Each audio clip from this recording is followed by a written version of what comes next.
برادران عزیز، 2 روز پیش یک مادر برای من زنگ زد، از فرزند شکایت کرد و اون مادر به سوی ما گفت که فرزند من هر جمعه صحبت‌های شما را گوش می‌کند. در این شهر تهران نبوده، در دیگه شهرها بوده، اما هر هفته اینا صحبت‌های شما را گوش می‌کند. از فرزند شکایت کرد، گفت فرزندم روزی نیست که یعنی که من آزار ندیه، سخنهای قبیح و سخت نگویه، آب دیده من روان نکنه. این مادر یعنی که خودش به شوهر بوده، این جوان پدرش گذشته بوده، حتی این نوجوان مرد، این شخصیت ناقدرشناس و سوی مادر میگفته که ای بیوه کی میموری که من خلاص شوم. یعنی که چنین جوانهای بی غیرت و بی ناموس هم در جامعه وجود داشتند. این مادر با آبی دیده با من صحبت کرد، تقریبا تگی 20 دقیقه بسیار خواهش کرد که یک چیزی درباره حقوق مادرها صحبت کنه تا اینکه جوانها قدر مادر را بدانند. انشاءالله این خواهش این مادر ما قبول کردیم. امروز یک چیزی در باب حقوق مادر و قدر مادر و حق مادر که در بالای ما فرزندها مادر چی حق دارد انشاءالله رب العالمین صحبت میکنیم. برادران عزیز، مادر شخصیتی هست که از روزی که من و شما در رحم او افتاده ایم و تا روزی که خود مادر به درون لحظ می رود غم من و شما را می خورد. مادر شخصیتی هست که از روزی که ما در رحم او می افتیم تا روزی که ما تولد می شویم در درون شکم او را آزار می دهیم. او از دست ما ناراحت است، از دست ما چی رنجها چی ناراحتی ها می بیند. مادر شخصیتی هست که روزی که ما و شما وقتی تولدمون می شود برای تولد ما به مرگ دست به گریبان می شود. مادر شخصیتی هست وقتی که من و شما در رحم او هستیم، وقتی چوب سنگ چیزی اگر به سوی او بیاید سر و بدن و چهره خود را نمی پوشاند، بلکه 2 دست در بالای شکم می گیرد که مبادا در فرزندی من این نرسد. مادر چنین شخصیت است.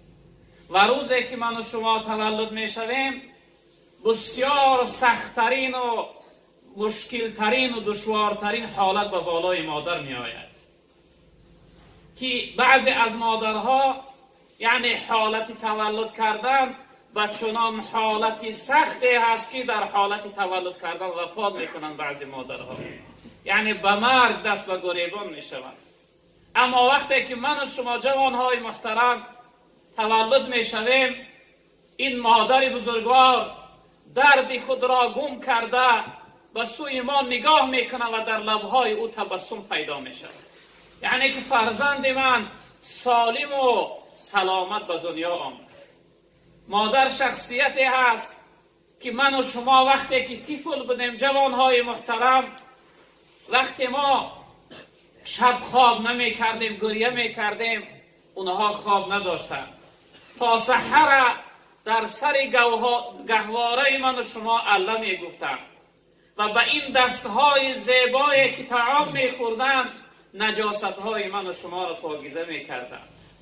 مادر شخصیتی هست که باری هم برای نگهبانی و برای تربیه فرزند اوف نمی گوید.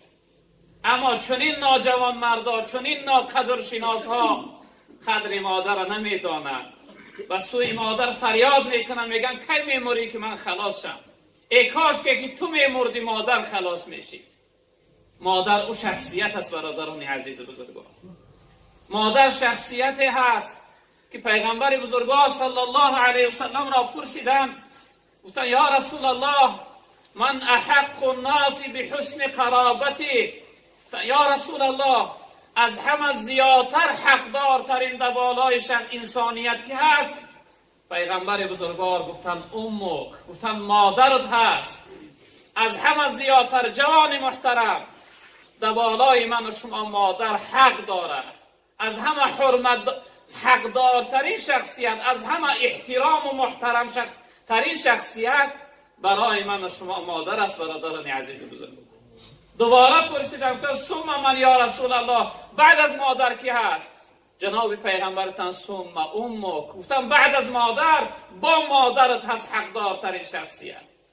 باز پرسیدم تا یا رسول الله بعد از مادر با کی هست؟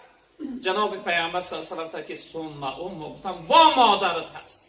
یعنی 3 بار پیغمبر بزرگوارتان از همه حقدارترین شخصیت در بالای تو جوان محترم مادرت هست. بعد از اون نوبت 4 گفتم پدر. یعنی برادران عزیز بزرگوار، رنج سوزشی که مادر از روی فرزند میبینه او سوزش فرزند نداره. و این خاطر ما و شما جوانهای محترم به قدر مادرها برسیم. مادرها در حیات غنیمت هستند، دائمی نیستند. 5 سال یا 10 سال پس از دنیا میره و والله قسم ابدی جاش خالی میمونه، ابدی میسوزی. بار میخواهی که مادر بگم نمیابی.